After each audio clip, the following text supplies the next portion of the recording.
আসসালামু আলাইকুম এভরিওয়ান। আশা করছি সবাই ভালো আছেন। দিনটা ছিল শুক্রবার।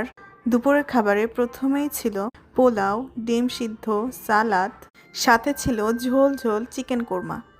এটা মা একটু ঝোল ঝোল করে রান্না করেছিল, কাইন্ড অফ চিকেন স্টুর মতো। খেতে খুবই মজার ছিল।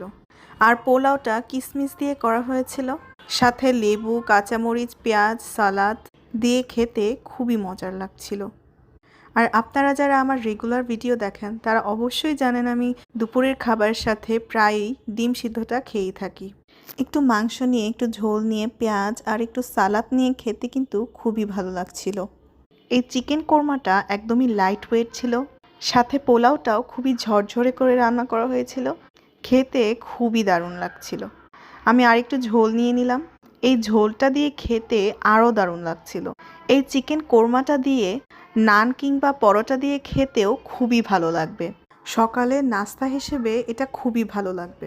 তবে পোলাও দিয়ে খেতে কিন্তু খুবই মজার লাগছিল। এই চিকেন কোরমাটা খেতে এত ভালো হয়েছিল যে আমি দুপুরে শুধু এটা দিয়েই খাবারটা কমপ্লিট করেছিলাম। এইটা সোনালী মুরগি দিয়ে রান্না করা হয়েছিল। আপনারা কোন জায়গা থেকে দেখছেন অবশ্যই কমেন্ট করে জানাবেন। লেবু দিয়ে খাওয়ার কারণে স্বাদটা আরও বেড়ে যাচ্ছিল।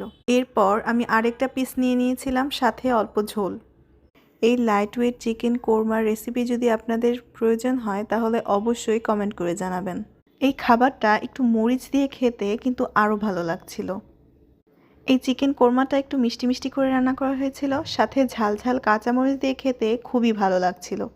ভিডিওটা যদি ভালো লেগে থাকে তাহলে অবশ্যই লাইক, কমেন্ট, শেয়ার এবং সাবস্ক্রাইব করবেন। আল্লাহ হাফেজ।